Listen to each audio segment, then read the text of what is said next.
سورۃ المؤمن کی آیت نمبر 51 سورہ مومن کا چھٹا رکوع اور 24ویں پارے کا 11واں رکوع۔ اللہ رب العالمین نے ارشاد فرمایا انا لننصر رسلنا والذین آمنوا فی الحیاۃ الدنیا ویوم یقوم الاشہاد، بے شک ضرور ہم اپنے رسولوں کی مدد کریں گے اور ایمان والوں کی مدد کریں گے دنیا کی زندگی میں، اور اس دن جس دن گواہ کھڑے ہوں گے۔ یعنی اللہ تعالیٰ فرماتا ہے کہ ہم اپنے رسولوں کی اور مومنوں کی دنیا کی زندگی میں بھی مدد کریں گے اور آخرت کے دن بھی مدد کریں گے جس دن گواہ کھڑے ہوں گے۔ ایمان والوں کی مدد فرمائیں گے، اس سے مراد یہ ہے کہ ایمان والوں کو غلبہ عطا فرمائیں گے، انہیں مضبوط حجت قویہ دیں گے، اور ایمان والوں کے دشمنوں سے ہم انتقام لیں گے۔ وَيَوْمَ يَقُومُ الْأَشْهَادُ، جس دن گواہ کھڑے ہوں گے، وہ قیامت کا دن ہے کہ فرشتے رسولوں کی تبلیغ کی گواہی دیں گے۔ فرشتے کہیں گے مالک، رسولوں نے تیرا پیغام پہنچایا اور کافروں نے جھٹلا دیا، وہ اس بات کی گواہی دیں گے۔ یوم لا ينفع الظالمین معذرتهم، جس دن ظالموں کو ان کے بہانے کچھ کام نہ دیں گے، یعنی کافروں کا کوئی عذر قبول نہ کیا جائے گا۔ کل بروز قیامت وہ بہت سے بہانے بنائیں گے لیکن کوئی بہانہ انہیں فائدہ نہ دے گا۔ وَلَهُمُ اللَّعْنَةُ وَلَهُمْ سُوءُ الدَّارِ، اور ان کے لیے لعنت ہے اور ان کے لیے برا گھر ہے، یعنی ان کافروں کے لیے، ظالموں کے لیے جہنم ہے۔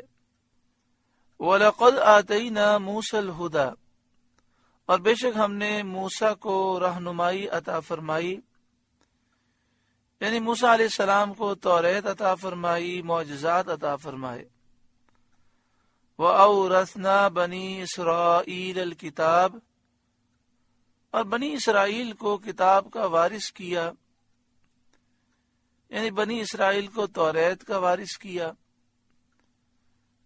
بعض نے فرمایا اس سے مراد ہے بنی اسرائیل میں جو انبیاء گزرے، ان پر نازل شدہ تمام کتابوں کا بنی اسرائیل کو وارث کیا۔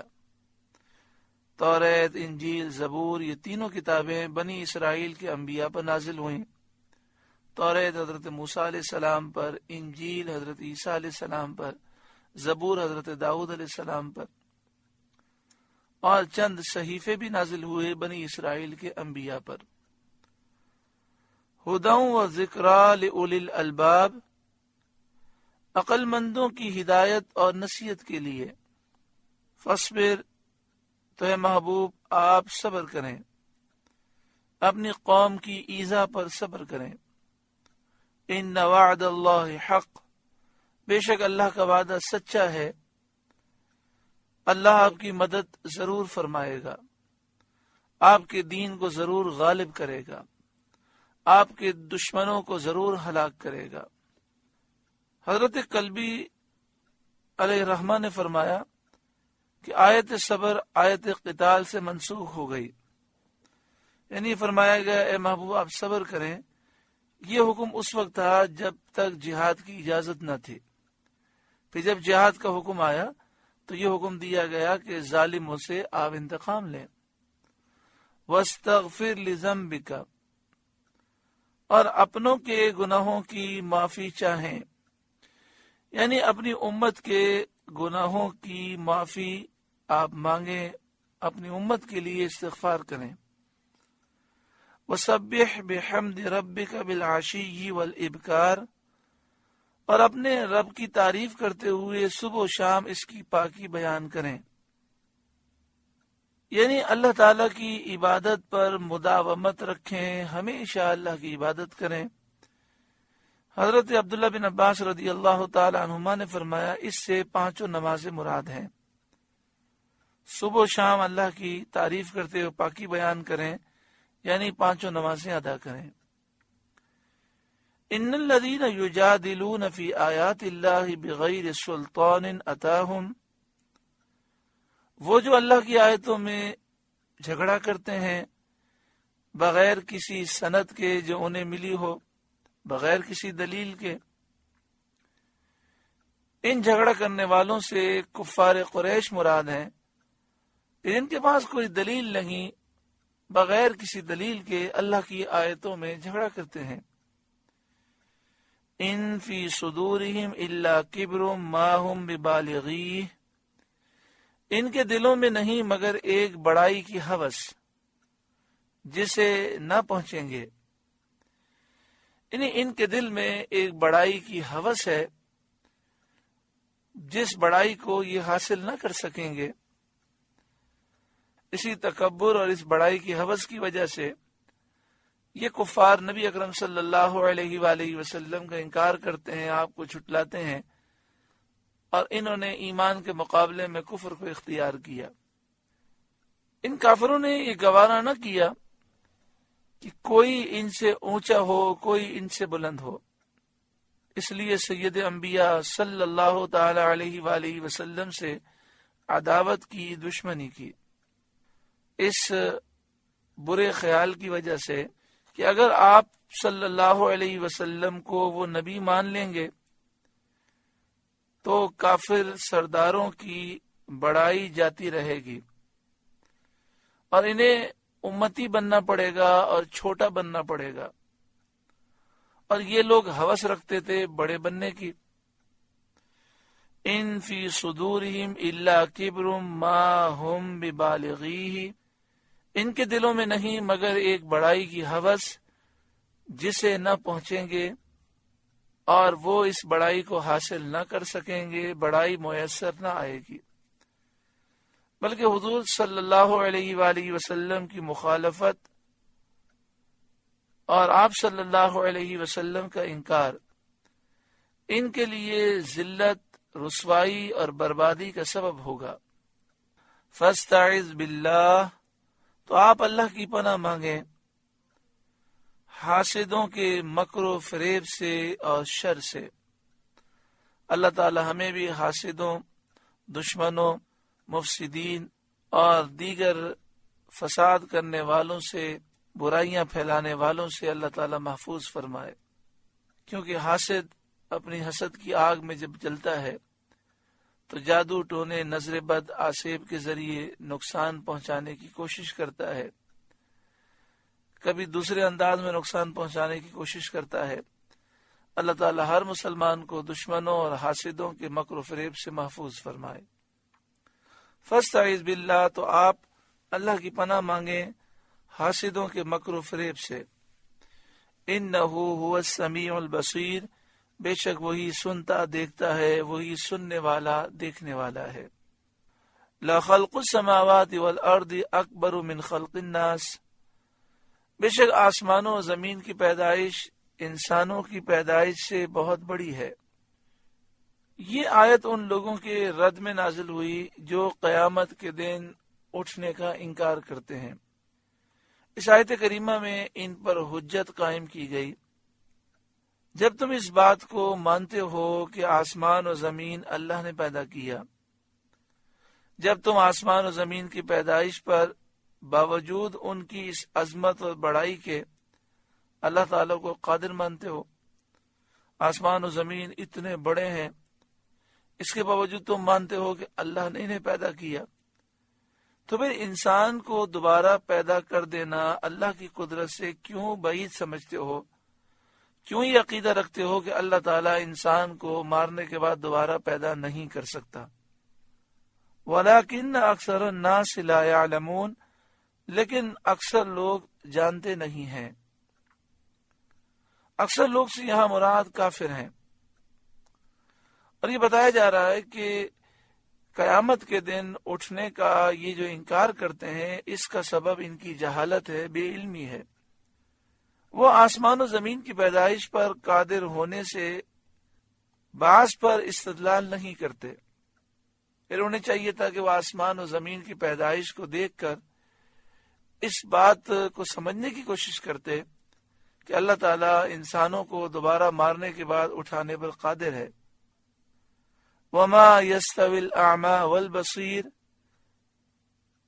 اور اندھا اور بینا برابر نہیں، یعنی جاہل اور عالم برابر نہیں.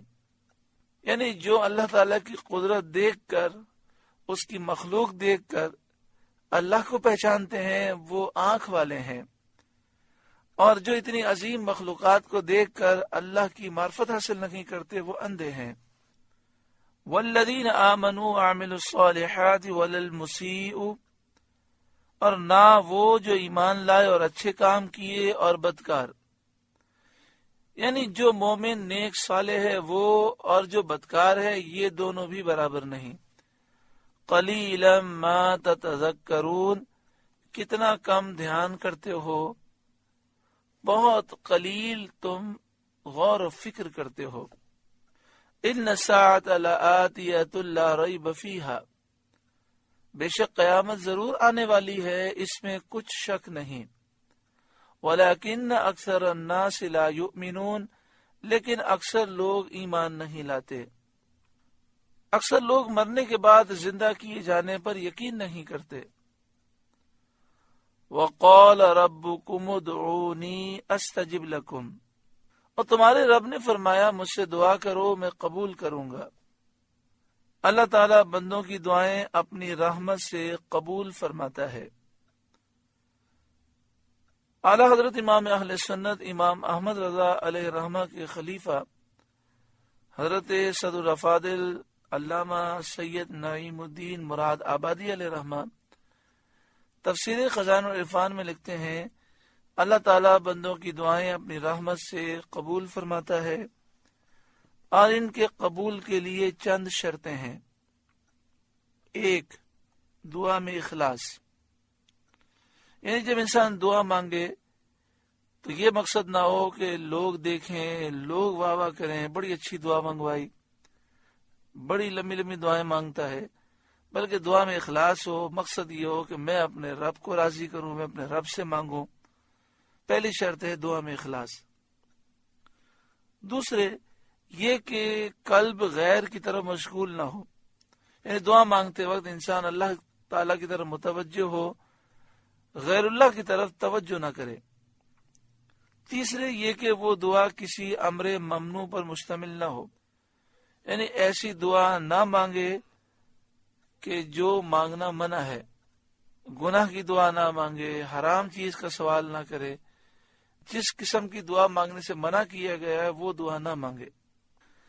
چوتھے یہ کہ اللہ تعالیٰ کی رحمت پر یقین رکھتا ہو، میں نے دعا مانگتے وقت اس بات کا یقین ہو کہ میرا رب اپنی رحمت سے میری دعا ضرور قبول کرے گا. میں انتہائی گناہگار ہوں، سیاہکار ہوں، جیسا بھی ہوں، میں بہت برا ہوں، لیکن میرا رب اتنا کریم ہے کہ میری دعا تو لازمی قبول ہوگی، اتنا یقین ہو. اللہ تعالیٰ کی رحمت پر یقین رکھتا ہو. پانچویں یہ کہ شکایت نہ کرے کہ میں نے دعا مانگی قبول نہ ہوئی. پانچویں شرط یہ کہ دعا مانگنے کے بعد کسی سے یہ نہ کہے اتنے دن ہو گئے دعا مانگ رہے ہیں قبول ہی نہیں ہو رہی. جب ان شرطوں سے دعا کی جاتی ہے قبول ہوتی ہے. حدیث شریف میں ہے کہ دعا کرنے والے کی دعا قبول ہوتی ہے، یا تو اس کی مراد دنیا ہی میں اس کو جلد دے دی جاتی ہے، یا آخرت میں اس کے لیے ذخیرہ ہوتی ہے، یا اس سے اس کے گناہوں کا کفارہ کر دیا جاتا ہے. یعنی حدیث شریف میں فرمایا دعا تو لازمی قبول ہے، جو بندہ اخلاص کے ساتھ دعا مانگے، ان شرائط کے ساتھ مانگے. لیکن کبھی یہ ہوتا ہے جو مانگتے ہیں وہ دنیا میں فوراً مل جاتا ہے، اور کبھی جو مانگتے ہیں وہ دنیا میں، ایک روایت میں یہ ہے کہ جو مانگتے ہیں وہ دنیا میں ملتا ہے لیکن فوراً نہیں، تاخیر سے ملتا ہے. اس تاخیر میں بھی حکمت ہے. اور کبھی ایسا ہوتا ہے جو مانگا ہے وہ نہیں ملتا، اس کے بجائے دوسری نعمت جو اس سے اعلیٰ ہوتی ہے وہ مل جاتی ہے. اور یہ بھی فرمایا کبھی ایسا ہوتا ہے دعا مانگتے ہیں، جو مانگتے ہیں وہ نہیں ملتا، لیکن بہت بڑی آفت بلا مصیبت آنے کی ہوتی ہے، اللہ تعالیٰ وہ ٹال دیتا ہے. جیسے مثال کے طور پر ایک شخص ہے، اس نے چاہا کہ میں یہ کاروبار کرنا چاہ رہا ہوں، یہ کاروبار میرا ہو جائے اور مجھے 1,00,000 روپے جو نفع ملنے ہیں وہ نفع مل جائے، لیکن دعا مانگی مگر کاروبار وہ نہیں کر سکا، اسے 1,00,000 روپے کا نفع نہیں ملا۔ لیکن اس کی تقدیر میں ایک ایسی بیماری لکھی تھی جس میں اس کے 20,00,000 روپے خرچ ہو جاتے پھر بھی شفا نہ ملتی۔ تو اس دعا کی برکت سے اللہ تعالیٰ نے تقدیر سے اس بیماری کو ٹال دیا۔ تو یہ بھی دعا کی قبولیت کا ایک انداز ہے۔ اس حدیث پاک میں فرمایا گیا آخرت میں اس کے لیے دعا ذخیرہ ہوتی ہے، یعنی جو دعائیں ہم نے مانگی اور وہ بظاہر جیسا مانگا ویسا نہ ملا تو آخرت میں ہمارے لیے اس کی وجہ سے ثواب ہوگا۔ اور حدیث پاک میں یہ بھی ہے کہ جب لوگ آخرت میں دعاؤں کا ثواب دیکھیں گے تو تمنا کریں گے کہ کاش جو ہم نے دنیا میں مانگا وہ ہمیں نہ ملتا، بس صرف آخرت میں ثواب مل جاتا۔ معلوم یہ ہوا کہ ہمیں بہت دعائیں کرنی چاہیے، کثرت سے دعا کرنی چاہیے، کیونکہ اس میں آخرت میں ثواب بہت زیادہ ملنے کا امکان ہے۔ اور تیسرا اس حدیث پاک میں فرمایا کہ اس سے اس کے گناہوں کا کفارہ کر دیا جاتا ہے، یعنی دعا مانگنے کی برکت سے یہ بھی ہوتا ہے کہ بس اوقات دعا کی برکت سے گناہ مٹا دیے جاتے ہیں۔ وقال ربکم ادعونی استجب لکم، اور تمہارے رب نے فرمایا مجھ سے دعا کرو میں قبول کروں گا۔ آیت کی تفسیر میں ایک قول یہ بھی ہے کہ یہاں دعا سے مراد عبادت ہے، تو اب مطلب یہ ہوگا تمہارے رب نے فرمایا میری عبادت کرو میں قبول کروں گا۔ قرآن کریم میں دعا عبادت کے معنی میں کئی جگہ پر وارد ہے، کئی جگہ پر قرآن پاک میں دعا کا لفظ عبادت کے معنی میں آیا ہے۔ حدیث شریف میں ہے، ابو داؤد و ترمذی شریف کی روایت ہے، الدعاء هو العبادہ، دعا عبادت ہی ہے۔ اس معنی پر آیت کے یہ معنی ہوں گے تم میری عبادت کرو میں تمہیں ثواب دوں گا۔ ان الذین یستکبرون عن عبادتی سیدخلون جہنم داخرین، بے شک وہ لوگ جو میری عبادت سے اونچے کھینچتے ہیں ان قریب جہنم میں جائیں گے ذلیل ہو کر، یعنی جو میری عبادت نہیں کرتے اور تکبر کرتے ہیں ان قریب وہ جہنم میں ذلیل ہو کر جائیں گے۔ سورہ مومن کا 6واں رکوع مکمل ہوا۔ اللہ تعالیٰ اس رکوع کے نور سے ہمارے قلوب کو روشن منور فرمائے۔